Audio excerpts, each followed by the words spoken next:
सुखायू आयुर्वेद आणि पंचकर्म क्लिनिक रत्नागिरी सर्व प्रकारचे पंचकर्म म्हणजेच बस्ती, वमन, विरेचन, जलौका, वचरण, नस्य, शिरोधारा, उत्तरबत्ती, कटिबस्ती आणि सर्वात महत्त्वाचं म्हणजे तैलधारा, विद्याकर्म, अग्निकर्म या सर्व सुविधा एकाच छताखाली दिल्या जातात। आमची वैशिष्ट्ये पंचकर्म करण्यासाठी ॲडमिट करण्याची सोय, ऑटोमॅटिक शिरोधारा मशीनद्वारे शिरोधारा, लहान मुलांसाठी सुवर्णप्राशन, स्त्री व पुरुषांसाठी स्वतंत्र पंचकर्म थेरपिस्टची सुविधा, केरळचे वैशिष्ट्य असलेली तैलधारा येथे केली जाते। मणक्यांच्या आजारांवरती विना ऑपरेशन, विना टाके व चिरफाड न करता विशेष आयुर्वेदिक पद्धतीने खात्रीशीर उपचार।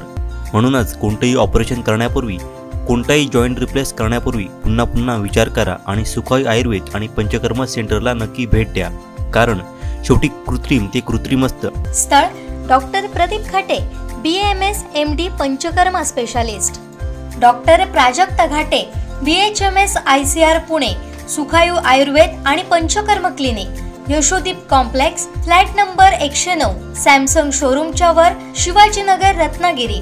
Mobile number 8275 39 24 30। लोकसभा निवडणूक प्रचाराला उद्धव ठाकरे कोकणातून सुरुवात करणार असल्याचं विनायक राऊत यांनी सांगितलं आहे। खास करून शिवसेना पक्षप्रमुख उद्धवजी ठाकरे यांचा जनसंवाद दौरा 1 तारीखपासून संपूर्ण महाराष्ट्रामध्ये सुरू झालेला आहे। त्याच्या काल रायगड लोकसभा मतदारसंघाचा पहिला टप्पा झाला आणि दुसरा टप्पा 4 फेब्रुवारी रविवार 4 फेब्रुवारी आणि सोमवार 5 फेब्रुवारी रोजी सिंधुदुर्ग ते रत्नागिरी चिपळूणपर्यंत या सिंधुदुर्ग लोकसभा मतदारसंघामध्ये होईल। रविवारी ठीक 12:30 वाजता सावंतवाडी येथे गांधी चौकामध्ये जनसंवादाच्या रूपाने माननीय पक्षप्रमुख येतील। त्यानंतर कुडाळ जिजामाता चौक येथे शिवसंवादाच्या रूपाने शिवसैनिक आणि सिंधुदुर्गवासियांशी संवाद साधतील आणि त्यानंतर बरोबर 4 वाजता सिंधुदुर्ग छत्रपती शिवाजी महाराजांच्या सिंधुदुर्ग किल्ल्यावर ते भेट देतील आणि भेट देत असतानाच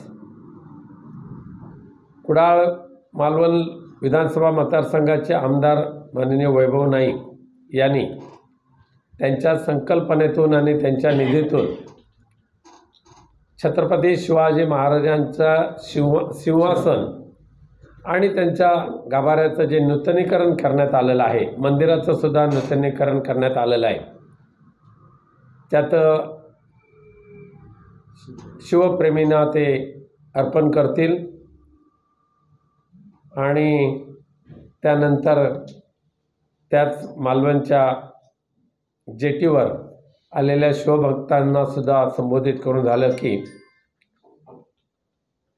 6 ते 6:30 भराडी देवीचं दर्शन घ्यायला जातील आणि तिथून बरोबर 7 वाजता कणकवली येथे कणकवली विधानसभा मतदारसंघातील शिवसैनिकांशी आणि जनतेशी संवाद साधण्यासाठी उपजिल्हा रुग्णालय जे आहे त्याच्यासमोरचं जे मैदान आहे त्या ठिकाणी ते येतील आणि उपस्थितांशी संवाद साधतील। मुक्काम कणकवली येथेच आहे। दुसऱ्या दिवशी पुन्हा एकदा कणकवलीवरून निघाले की राजापूर, जवाहर चौक, त्यानंतर धूतपापेश्वर मंदिर, मुख्यमंत्री पदावर उद्धवजी ठाकरे विराजमान झाल्यानंतर प्रत्येक रिजनचं एक मंदिर त्यांनी नूतनीकरण आणि सौंदर्यीकरणासाठी घेतलं होतं। त्याच्यामध्ये कोकण रिजनचं धूतपापेश्वर हे एकमेव मंदिर आहे आणि त्यासाठी जवळजवळ 15 करोड रुपये त्यांनी मंजूर करून त्याचं काम झालेलं आहे। तिथे पाहणी करतील, दर्शन करतील धूतपापेश्वरचं आणि मग जवळजवळ 2 वाजता रत्नागिरी येथे आहेत। रत्नागिरीकरांना संबोधित करण्यासाठी आठवडा बाजार येथे ते जनसंवादाला उपस्थित राहतील आणि मग चिपळूणला जाताना सध्याच्या सरकारच्या निष्क्रियतेमुळे मुंबई गोवा राष्ट्रीय महामार्गाची जी दयनीय अवस्था झालेली आहे,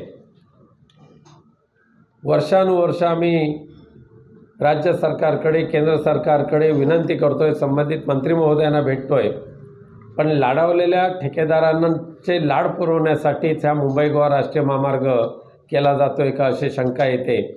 आणि म्हणून त्या रस्त्याने जात असताना ज्या अनेक अडचणी आहेत, त्यापेक्षा माननीय पक्षप्रमुख उद्धवजी ठाकरे हे रत्नागिरीवरून करबुडे मार्गे, उक्षी मार्गे वांद्री येथे मुंबई गोवा राष्ट्रीय महामार्गावर जातील आणि तिथून चिपळूण बरोबर 5 वाजता चिपळूण येथे ते हजेरी लावतील.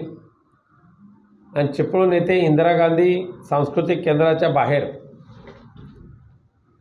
चिपळूण विधानसभा मतदारसंघातील शिवसैनिक आणि नागरिक यांच्याशी सुसंवाद साधतील आणि पुढे मग मुंबईकरता रवाना होतील. कोकणावर नेहमीच मातोश्री आणि ठाकरे कुटुंबीय यांनी आपलं कुटुंब आहे, कोकण म्हणजे आपलं कुटुंब आहे, कोकणातली जनता म्हणजे आपल्या कुटुंबातली आहेत, हे पहिल्यापासून माननीय बाळासाहेबांनी मानलं, तेच उद्धवसाहेबांनी मानलं. आणि म्हणूनच कोकणामध्ये येत असताना उद्धवजी सपत्नीक येत असतात आणि त्यामुळे उद्याच्या दौऱ्यामध्ये सुद्धा रश्मिताईसुद्धा असतील आणि कदाचित तेजस ठाकरेसुद्धा असतील.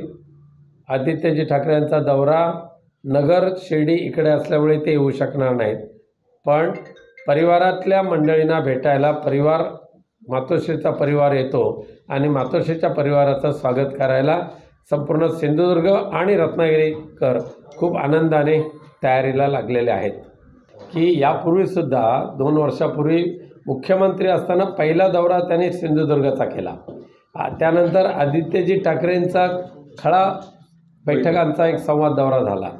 आता पुन्हा एकदा उद्धवजी येत आहेत, त्यामुळे कोकण आपलं घर आहे, त्यामुळे घरामध्ये येऊनच शुभारंभ करायचा निवडणुकीचा हा त्यांचा उद्देश खूप योग्य आहे कोकणवासियांच्या दृष्टीने.